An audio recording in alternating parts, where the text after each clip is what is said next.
narrativo é o seguinte: tendo em vista que o narrador representa um ser fictício do qual o autor se utiliza para nos repassar a sua habilidade inventiva, torna-se imprescindível compreender os pontos que demarcam o chamado foco narrativo. O foco narrativo se define pela perspectiva por meio da qual esse narrador opta para relatar os acontecimentos inerentes ao enredo. Ele participará da história, será ele um mero espectador, enfim, como tudo isso decorrerá.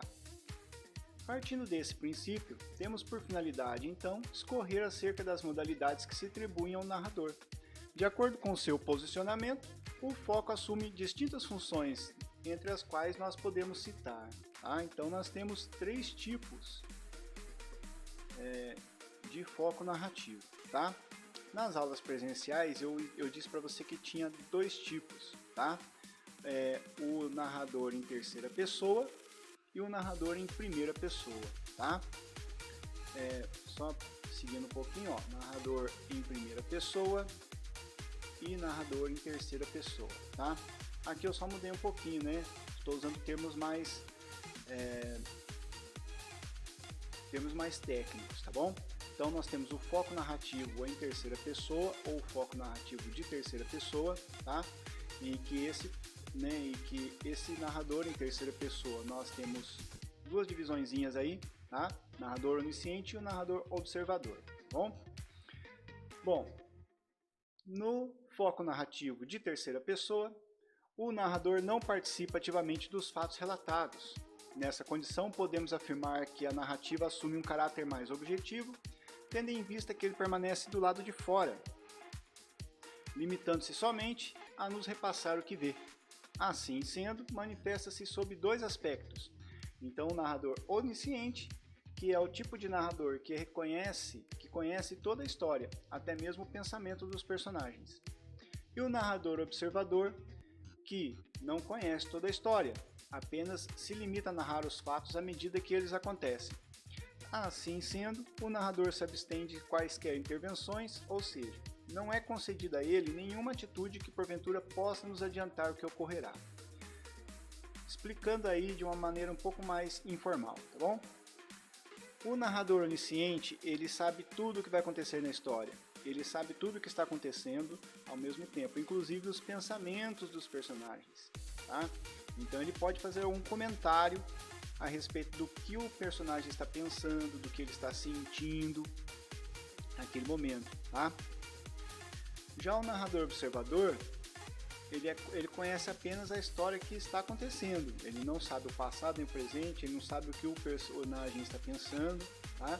Então ele conta para nós o que está acontecendo, da forma que ele vê. Tá? Então ele é apenas um observador.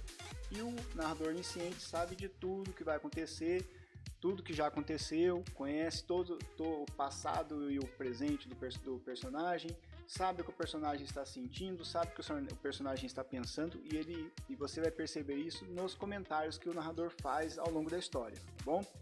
Então é só uma pequena diferença aí no foco narrativo em terceira pessoa, né? 2 divisõezinhas aí para você lembrar, tá bom?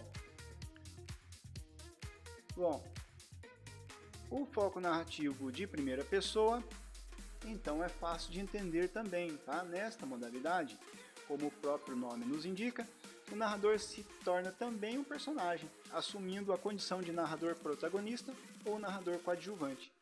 Por essa razão, afirma-se que traços subjetivos tendem a se manifestar, tendo em vista o envolvimento emocional mediante o desenrolar dos fatos. Tá? Vamos explicando de uma maneira mais informal para você. O narrador em primeira pessoa, ele é um personagem. Tá? Ele pode ser o personagem principal ou ele pode ser um personagem coadjuvante. Tá? Um exemplo bem mais prático para você entender aí, lembra das aulas presenciais que nós estávamos falando da narrativa de enigma? E dos contos policiais, das narrativas policiais, né? Conto de investigação. E aí nós temos, né, como exemplo aí clássico, né, as histórias de Sherlock Holmes. O Sherlock Holmes, ele investiga os casos, né, os crimes acontecem, ele é chamado para investigar os casos, mas quem conta para nós a história? o ajudante dele, o Dr. Watson. Então o Dr. Watson participa da história, ele é um personagem coadjuvante, ele ajuda o protagonista, mas exatamente por ele estar junto com o protagonista, que conforme o Sherlock vai investigando e descobrindo e contando para o Watson as deduções dele, a gente vai conhecendo também através da narração então do Dr. Watson. Olha que legal, né? Então você tem aí o foco em primeira pessoa, o foco narrativo em primeira pessoa, através de um personagem principal, ou protagonista, ou mesmo de um personagem coadjuvante, que é o caso aí das narrativas de Enigma e as histórias do Sherlock Holmes, tá bom?